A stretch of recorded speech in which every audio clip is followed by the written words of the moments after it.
किसी हिंदू को देखकर हिंदू के ऊपर फैसला नहीं किया जा सकता, किसी मुसलमान को देखकर इस्लाम पर फैसला नहीं किया जा सकता। अगर किसी धर्म को जानना है तो उनके शास्त्रों को पढ़ना होगा। तस्मात् शास्त्रम परमाणम तिकारिया अकारिया व्यवस्थितो ज्ञात्वा शास्त्र विधानोक्तम कर्म कर्तुम हर्हसि। श्रीमद् भगवत गीता का मंत्र है जिसमें कहा गया क्या नाजायज है क्या हराम है, पढ़ना पड़ेगा, देखना पड़ेगा, इसलिए कि शास्त्रों के अंदर ही सही बातें लिखी हुई होती। ये शास्त्र विधि मुत्सुरज्य वर्तते काम कार्ता न सिद्धिम वापनुति न सुखम न प्राम गतिम। जो शास्त्रों की बातों को नहीं मानेगा, जो शास्त्रों की बातों को नहीं मानेगा, वो इस जमीन के ऊपर कभी उसको सुख प्राप्त नहीं हो सकता, कभी वो चैन की सांस नहीं ले सकता। शास्त्र को पढ़ने के बाद किसी धर्म के बारे में ज्ञान प्राप्त हो सकता। इस्लाम को जानना है तो कुरान को पढ़ना पड़ेगा। अरे मीडिया वाले, तुम तो अपने नेताओं की चापलूसी करते हो, अपनी जमीर को बेच चुके हो। पढ़ोगे तो पता चलेगा, इस्लाम का पता कुरान से चलेगा, शरीयत से चलेगा, बुखारी से चलेगा, मुस्लिम से चलेगा, अल्लाह के नबी की जिंदगी से चलेगा। हिंदू धर्म का पता श्री रामचंद्र जी मर्यादा पुरुषोत्तम की जिंदगी से चलेगा, श्री कृष्ण जी की जिंदगी से चलेगा, और रामायण रामचरित्र मानस के पढ़ने से चलेगा। कि अब mister prime minister mister Modi ji ने, हमारे देश के प्रधानमंत्री जी ने, उनको मुसलमानों की बड़ी चिंता, बहुत ज्यादा चिंता, लेकिन अभी तक चिंता है मुसलमानों के लिए ही चिंता। देश के 140 करोड़ जनता के लिए कोई चिंता नहीं। अगर चिंता फिक्र होती तो जो इस वक्त इतनी सारी परेशानियां हैं उन सबको समाधान करते। मेरे भाइयों, हमारा और आपका अधिकार है, आप सवाल कर सकते हैं, चूंकि हमारे प्राइम मिनिस्टर हमारे गार्जियन है, और कोई तकलीफ होती तो लोग गार्जियन से ही बोलता। इसी को तकलीफ मत लीजिएगा अपने दिलों में, जो उनके समर्थक हैं, वो देश के सबसे बड़े हैं, उन पर जिम्मेदारी भी बनती। अगर आपको कानून बनाना है तो फिर सबके लिए बनाइए, अगर आपको इस्लाह करनी है तो सबके लिए कीजिए। धर्म के मुताबिक कोई कानून नहीं बनेगा, भारत के धर्म के मुताबिक कानून बनेगा। भारत का एक ही धर्म है, वो क्या है? भारत का संविधान है। आर्टिकल नंबर 25, आर्टिकल 25 के अंदर 15 के अंदर कहा गया prohibition of discrimination on grounds of religion. धर्म के नाम पर कोई कानून नहीं बनता है। अगर कोई अब्दुल्ला सालिम की टोपी और दाढ़ी देखकर कानून नहीं बनेगा, या महाराज जी के गेरवे रंग का कपड़ा पहनकर कोई कानून नहीं बनेगा। अगर कोई इस तरह का कानून बनाता है तो प्रोहिबिशन, नाजायज है, हराम है, अंग्रेजी वर्ड है। प्रोहिबिटेड का मतलब हराम, नाजायज, not allowed. Prohibition of discrimination on grounds of religion, जात के आधार पर, धर्म के आधार पर, कि ये मंदिर और मस्जिद वाला है तो ये चर्च और गुरुद्वारे वाला है, तो इनके लिए कानून अलग बनना चाहिए। हमारे भारत का संविधान इसकी इजाजत नहीं देता। उत्तर प्रदेश में 20 मदरसे बंद कर दिए गए। उत्तर प्रदेश के सीएम साहब को नहीं मालूम है? आर्टिकल नंबर 30 के अंदर कहा गया all minorities whether based on religion shall have the right to establish and administer educational institutions of their choice. दफा नंबर 30 में क्या कहा गया? कि अगर कोई गीता पढ़ाना चाहता, या कोई कुरान पढ़ना चाहता, या कोई संस्कृत पढ़ना चाहता, या कोई संस्कृत पढ़ाना चाहता, अरबी पढ़ाना चाहता, all minorities whether based on religion और लैंग्वेज, अरबी, संस्कृत, ग्रंथ कुरान या गीता पढ़ना चाहता, पर्टिकुलर माइनॉरिटी के लोग, इसमें लफ्ज माइनॉरिटी इस्तेमाल हुआ, शैल हैव द राइट, उसको इजाजत है। लेकिन उत्तर प्रदेश में 20 मदरसे सिर्फ इसलिए बंद कर दिए गए कि तुम्हारे मदरसे की बिल्डिंग 2 मंजिला क्यों है, पैसा कहां से आता है, इस पर तो बड़ी तहकीक कर रहे हो।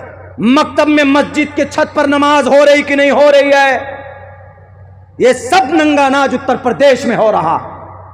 ड्रोन कैमरे से देख रहे हैं कि छत पर नमाज पढ़ रहे हैं कि नहीं पढ़ रहे। नमाज एक प्रेयर है, नमाज एक इबादत है, नमाज एक दुआ अल्लाह से, अल्लाह के सामने अल्लाह की कुर्बत हासिल करने के लिए सबसे बेहतरीन और एक अहम फरीजा है।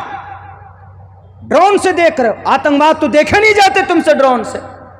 नमाज पढ़ने वाले की नमाजें देख रहे हो, पूजा करने वाले की पूजा देख रहे हो।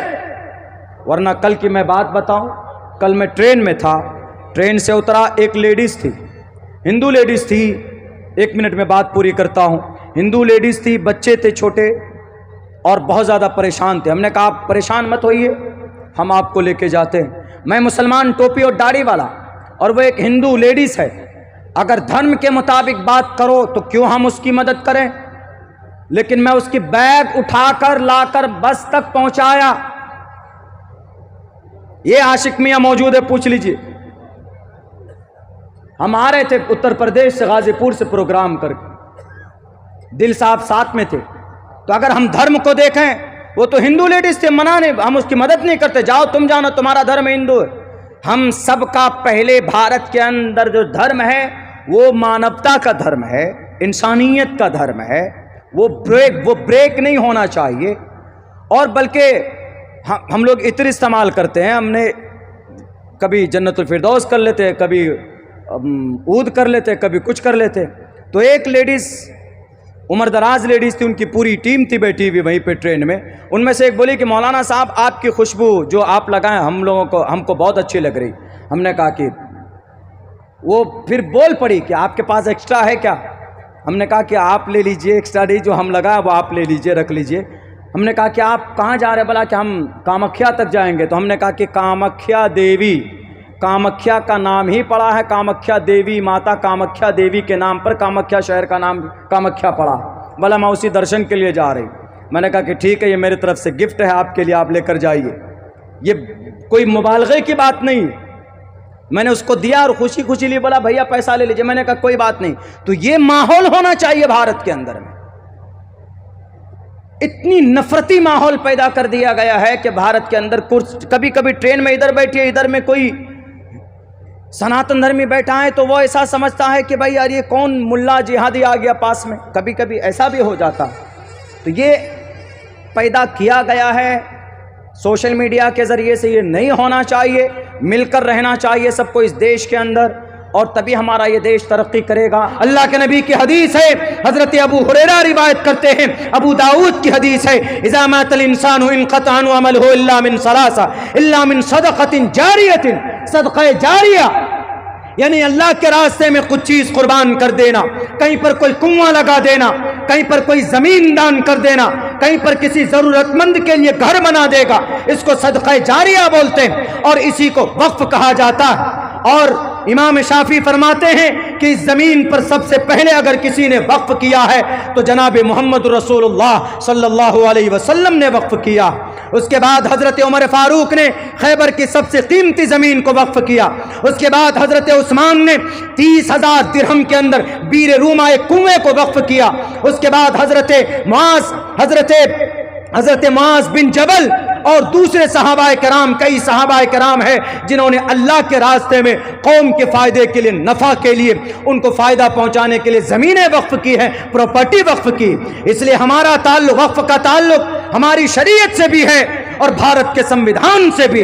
अगर हम वक्फ को बचाने की बात करते हैं तो इसका मतलब सिर्फ शरीयत को बचाने की बात नहीं हो रही है, बल्कि भारत के आर्टिकल नंबर 14 को भी बचाने की बात हो रही है, आर्टिकल नंबर 15 की भी हिफाजत की बात हो रही है, आर्टिकल नंबर 26 और 30 की भी हिफाजत की बात हो रही। मेरे भाइयों, इस्लाम में तो इसका सबूत यह है, गीता में भी दातव्यमिति यद्यानम दीयते नुपकारिणे देशे काले चपात्रे चा। हमारी खुद की तहकीक है अल्हम्दुलिल्लाह। आपके बच्चे भी कर सकते हैं, आप भी कर सकते हैं। पढ़िएगा तो आपको बहुत सारी बातें मालूम हो जाए। दातव्यमिति यद्यानम दीयते नुपकारिणे देशे काले चपात्रे च तद्दानम सात्विकम स्मृतम। अगर कोई दान देना, अगर समाज में कोई भूखा है तो उसको खाना दान करो। समाज में अगर कोई ज़रूरतमंद है तो उसकी ज़रूरत के हिसाब से उसको दान करो। किसी को पैसे की ज़रूरत है तो दान करो। अध्याय नंबर 17 है, मंत्र नंबर 20 है, 21वां मंत्र भी है, वो मुझे अभी याद नहीं हुआ है, लेकिन मैं उसको भी एक्सप्लेन करता। लेकिन बहुत अच्छी बात कही गई गीता के अंदर, दातव्यमिति यद्यानम। बेज़मीर मीडिया वालों, आप अगर श्रीमद् भगवत गीता पर यकीन रखते हो तो इस मंत्र को पढ़ना। अब्दुल्ला सालिम की तकरीर इंडिया टीवी और एनडीटीवी पे चलाने से तुम्हारे टीआरपी तो बढ़ सकता, लेकिन देश के अंदर सिर्फ भ्रम फैलाते हो कि देखो मौलाना बहुत चीख चीख कर बोल रहा है, हिंदू धर्म के खिलाफ बोल रहा। हिंदू धर्म के खिलाफ नहीं बोल रहा, हिंदू धर्म के शास्त्रों को पता पढ़ोगे तो अच्छी बातें तुम्हें प्राप्त हुए उसके अंदर मिलेगी। समाज को कैसे आगे लेकर चलना, क्या हिंदू धर्म में कहीं किसी को मारने की परमिशन है? नहीं है। इस्लाम में मारने की परमिशन है? नहीं है। इन दोनों धर्म को जानना है, इन दोनों धर्म के शास्त्रों को पढ़ना होगा, गुरु जी जैसे महाराज जैसे लोगों के सामने बैठना होगा। मुसलमान है तो हमारे उलमा इकराम के सामने बैठकर समझना होगा। कितनी अच्छी बात कही गई, दातव्यमिति यद्यानम दीयते नुकारिणे देशे काले च पात्रे च तद्दानम सात्विकम। जरूरतमंद को जरूरत उसकी पूरी करना, इसको दान बोलते हैं। और दान इसी को वक्फ बोलते हैं अरबी और उर्दू के अंदर, और यह होना चाहिए। आज भी लोग दान करते हैं, कहीं कोई मंदिर बनता है तो लोग पैसा दान करते हैं, कहीं कोई मस्जिद बनता है भी लोगों ने चंदा दिया तो एक तरह से दान है। इसी दान को वक्फ बोल देते हैं। वक्फ इसी के लिए एक संस्था बना दी गई, उसको वक्फ बोर्ड बोल देते हैं। अब इसको इस्लाम से जोड़ दिया है कि नहीं, ये मौलाना लोग तो अपनी दुकान चलाने के लिए लोगों को बहकाते हैं, सड़कों पर लेकर आते हैं। हम सड़कों पर ऐसे नहीं लाते, सड़कों पर आने का अधिकार भारत के संविधान ने दिया है। इसीलिए कि जो मुसलमान होगा, जो सच्चा कुरान का दीवाना होगा, जो सच्चा आशिक़ रसूल होगा, वो कभी भी किसी निहत्थे पर वार नहीं कर सकता। अल्लाह के नबी अलैहिस्सलातु वस्सलाम इंसानियत की कद्र करते थे। आप अलैहिस्सलाम बैठे हैं, एक जनाजा गुजरा, नबी पाक अलैहिस्सलाम खड़े हो गए। किसी ने कहा कि वो तो यहूदी का जनाजा था, आप क्यों खड़े हुए? अल्लाह के नबी ने कहा कि यहूदी बाद में, पहले वो इंसान है। एक माँ बाप के कोख से मुसलमान भी पैदा हुआ है, और उसी माँ बाप के कोख से सनातन धर्मी भी पैदा हुआ, उसी माँ बाप के कोख से क्रिश्चियन भी पैदा हुआ, उसी माँ बाप के कोख से जैन पैदा हुआ, उसी माँ बाप के कोख से एक सिख भी पैदा हुआ, उसी माँ बाप के कोख से बुद्धिस्ट भी पैदा हुआ, उसी माँ बाप के कोख से क्रिश्चियन और जुडाइज्म पैदा हुआ, उसी माँ बाप के कोख से कन्फ्यूशनिज्म आशूरियो पैदा हुआ, उसी माँ बाप के कोख से पूरी दुनिया के इंसान पैदा हुए, अलग नहीं। इसीलिए सबका ब्लड एक है, सबका खून एक है, क्योंकि सबकी निस्बत और सबका लिंग एक ही मानव से जाकर जुड़ता है, वह आदम और अम्मा हव्वा से जुड़ता। पुराणों में लिखा है, देख लीजिएगा, ओम और हवियावती विष्णु के गीली मिट्टी से पैदा हुए, प्रधान नगर में उन्हें रखा गया, तभी कली दोबारा ठग लिए गए, वो सांप कली दोबारा ठग लिए गए, उन दोनों को प्रधान नगर से बाहर कर दिया गया। क्या ये आपको नहीं समझ में आता? ओम और हवियावती अम्मा हव्वा और आदम की बिगड़ी हुई शक्ल है। ये दुनिया को मानना पड़ेगा, मानेंगे जब ना जब पढ़ेंगे, पढ़ते तो हैं नहीं ग्रंथ। नेताजी का क्या आदेश है बस, ऊपर से उद्योगपति लोगों का क्या आदेश है बस, उनके आदेश को पूरा करने में हम नफरत फैला रहे हैं इस मुल्क हिंदुस्तान के अंदर, भारत के अंदर।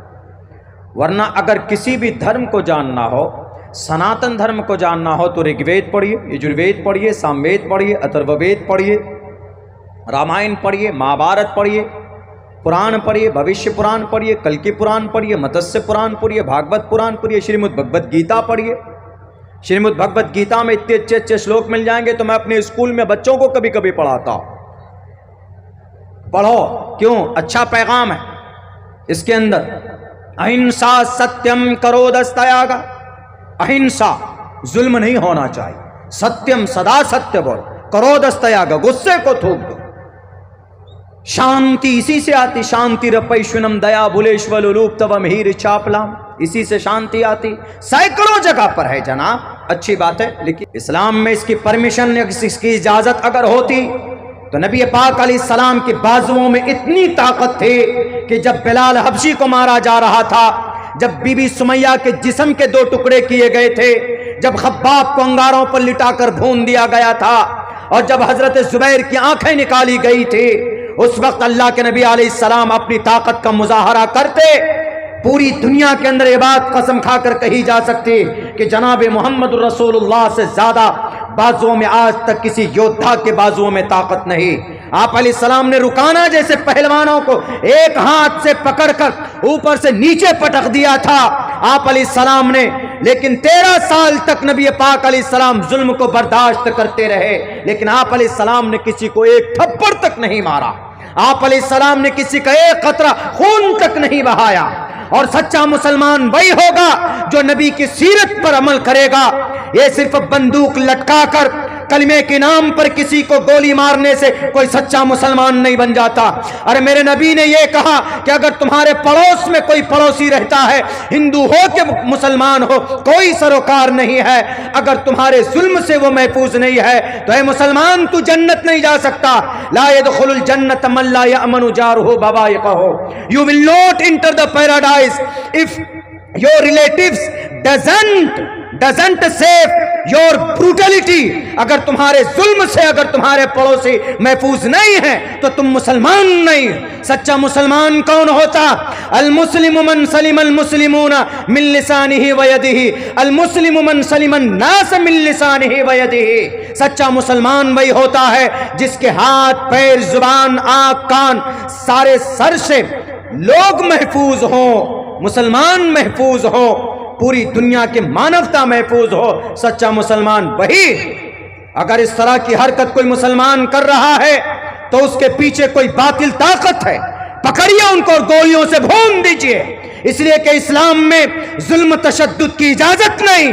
नबी मक्का से मदीना से मक्का चल रहे हैं, 10,000 के लश्कर को लेकर चल रहे फतह करने के लिए। एक साहबी ने कहा कि आज तो हमारी तलवार होगी, अबू जहल के चेलों की गर्दन होंगी, क्योंकि कल तक अबू जहल के चेलों ने बड़ा जुल्म किया था। अल्लाह के नबी ने कहा कि मेरे प्यारे सहाबी तुम इंतकाम की बात मत करो, अल्लाह ने मुझे जालिम बनाकर नहीं भेजा है, मुझे इंतकाम लेने के लिए नहीं भेजा है, बल्कि मुझे पूरी दुनिया के लिए रहमतुल लिल आलमीन बनाकर भेजा। राजा तो धर्मस्य तु स्यात् प्रजानाम चोपकारक। राजा को ऐसा कानून नहीं बनाना चाहिए या ऐसी इस तरह से हुकूमत नहीं करनी चाहिए कि जिससे अवाम को तकलीफ हो, जिससे प्रजा को तकलीफ हो, ऐसा नहीं बनाना चाहिए। तो राजा को कैसा कानून बनाना चाहिए? तो राजा कैसा अच्छा होता है? राज्यम धर्मेण यो भारतास् राज्य नात्यज्ञ स्मृता। पहले जो मंत्र पढ़ा है वो मनुस्मृति का है। दूसरा जो दो मंत्र पढ़े हैं उस किताब का नाम मैं भूल चुका हूं। वो ये दूसरा मंत्र, इसके अंदर क्या क्या? राज्यम धर्मेण यो भारतास् राज्य। राजा का धर्म यह है, हकीकी राजा वो कहलाता है जो धर्म के मुताबिक फैसला करे, यानी इंसाफ के मुताबिक फैसला करे। ऐसा नहीं कि ये टोपी वाला है तो इसके लिए अलग कानून बनाओ, ये भगवा पहनकर आया है तो इसके लिए अलग कानून होगा, ये सफेद कपड़ा पहनकर आया है जैन है तो अलग कानून होगा, ये हरा रंग का कपड़ा पहनकर आया है तो अलग कानून होगा। नहीं, राज्यम धर्मेण यो भारतास् राज्य नात्यज्ञ स्मृता। हकीकी राजा वही कहलाता है जो इंसाफ के मुताबिक इंसाफ से काम ले, प्रजा के ऊपर कोई हुक्म नाफिल करे। तीसरे श्लोक के अंदर कहा गया है, तीसरे श्लोक में जा नरपति प्रजा दुखदाता। जो राजा प्रजा को दुख देता है कानून बनाकर, इसमें कुछ मीनिंग को वाजे करने के लिए अपनी तरफ से आसान करके बोल रहा हूं मैं। जा नरपति प्रजा दुखदाता, जो राजा प्रजा को दुख देता है, और दुख किसी भी तरह हो सकता। इसमें सिर्फ राजा से मुराद यहाँ पर सिर्फ प्राइम मिनिस्टर या चीफ मिनिस्टर नहीं है, यहाँ राजा से मुराद गांव का सरपंच भी हो सकता है, यहाँ राजा से मुराद गांव का मुखिया भी हो सकता है, यहाँ राजा से मुराद वार्ड का मेंबर भी हो सकता है, यहाँ राजा से मुराद थाने का एसएचओ भी हो सकता है, यहाँ राजा से मुराद एमपी एमएलए भी हो सकता है, यहाँ राजा से मुराद कोई भी हो सकता, डीएमएसपी भी हो सकता है। ये माना मुराद ले सकते हैं आप। जा नरपति प्रजा दुखदाता, सो नर तुरंत नरक में हो जाता। जो राजा या जो पावरफुल आदमी लोगों को परेशान करता है, अवाम को परेशान करता है, तो सो नर तुरंत नरक में हो जाता, तो फौरन मरने के बाद नरक में जाएगा वो। अल्लाह तबारक व ताला किसी बंदे को अगर जन्नत के अंदर, स्वर्ग के अंदर अगर उनको सरफराज करता है, उनके लिए अगर कुछ है, तो उनके अच्छे अमल की वजह से किसी काफिर को, किसी नास्तिक को कत्ल करने, मर्डर करने, नाम पूछकर मारने की वजह से जन्नत नहीं मिल सकती। इस्लाम में तो जुबान से तकलीफ देने की परमिशन नहीं है, तो कत्ल करना तो दूर की बात है। मन कतल नफ्सन बिगैर नफ्सिन औ फसादिन फिल अर्ज़ फकअन्नमा कतल अन्नास जमीआ। अगर इस जमीन पर कोई किसी को मारता है, बिना बात के मारता है, इस्लाम में एक प्रावधान है इस्लामिक शरीयत में। भारत में इस्लामिक शरीयत नहीं है। जहां पर इस्लामिक शरीयत नाफिज है, जहां शरीयत के मुताबिक फैसले होते, और बहुत से लोग इसको तो इतना बड़ा खतरनाक कानून बनाकर पेश करते हैं, अरे इस्लामिक शरीयत में ये है, शरिया कानून में ये है। मैं दावे के साथ कहता हूं कि अगर पूरी दुनिया में 1 साल के लिए कुरान करीम में जो फरमान है उसी को शरीयत बोलते हैं, और उस शरीयत के मुताबिक अगर फैसला हो, तो जो आज 1 मिनट में 45 बच्ची का रेप होता है, 45 मिनट में एक भी बच्ची का रेप नहीं होगा अगर कुरान करीम के फैसले के मुताबिक अगर काम किया जाए, तो इसको इस्लामिक शरीयत बोलते।